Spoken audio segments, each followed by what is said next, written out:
And tonight in Hannity's America, President Obama gave his longest interview so far to Steve Kroft on CBS's 60 Minutes last night, and he couldn't seem to stop laughing about all the problems facing our nation.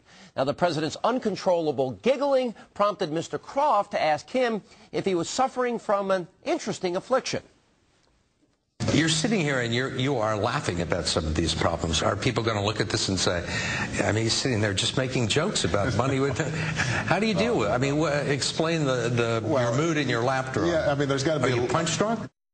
Now, for those of you unfamiliar with the term, the Gateway Pundit blog points out that punch drunk is a state induced by suffering a brain injury that is a result of repeated head blows and is typically marked by mental confusion, incoordination, and slurred speech. Well, great first impression, Mr. President, but we'll give President Obama and Mr. Kroft the benefit of the doubt. Perhaps Mr. Kroft was referring to the 2002 movie Punch Drunk Love.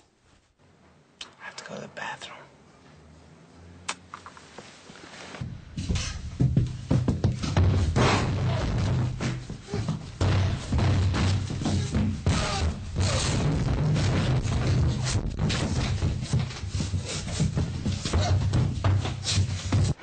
Okay. Sorry. And we'll let you decide. And with the president out of town in California last week, the administration unleashed its number 2, and in an act that they're surely going to live to regret, even letting him roam free at a town hall meeting in St. Cloud, Minnesota is pretty risky. Now, he used the opportunity to praise the Carter administration, and for that, he is the subject of tonight's liberal translation treatment. Let's take a look.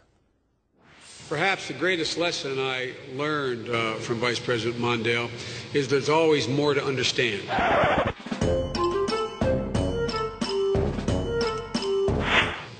There's always more to do, and there's always a new way of looking at the world, and it's smart to keep your eyes open and listen.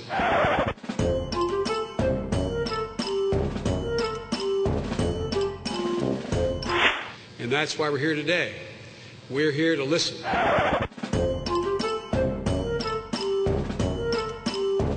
Our eyes are open. We're here to hear. We're here to what's on your mind. We're here to hear what you think we should be doing over the next 4 years to help, which is the measure of a success of our administration.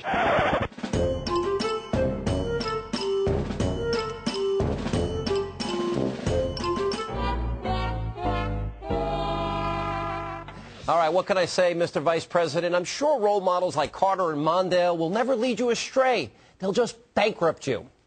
Now, some Republican state lawmakers in Georgia are finding out the hard way that if you oppose the chosen one, President Obama, you do so at your own risk. Now, last week, a bill was introduced by the Georgia State Legislative Black Caucus that was intended to praise President Obama and make him an honorary member of their caucus. But Republican House Majority Leader Jerry Keene asked that the bill be sent back to committee because Republicans united in opposition against one line in the legislation that called President Obama, quote, a man with an unimpeachable reputation for integrity.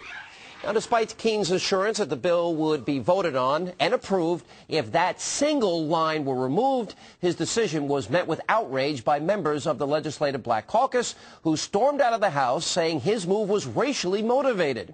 Now, Representative Keith Hurd, one of the sponsors of the legislation, said, quote, this is not new Georgia. This is the same Georgia, just new faces.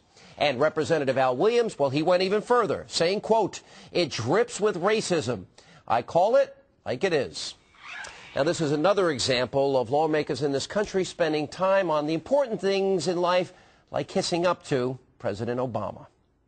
Now, we told you last week about President Obama's NCAA tournament bracket. Well, we're now finding out that his opponent in the 2008 election, John McCain, had a bit more success in the first-round games than Mr. Obama. Now, out of the 32 first-round games played Thursday and Friday, Mr. Obama correctly identified only half the winners.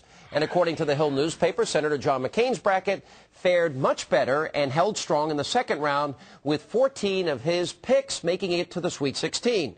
However, President Obama's bracket did rebound, with 14 of his Sweet 16 picks correctly picked as well. So, the two men who a year ago were one of the most historic presidential elections of our time, they appear to be headed down to the wire once again. Unfortunately for Senator McCain, a victory on the March Madness battleground will give him some bragging rights, but it won't win him any electoral votes. And coming up, tax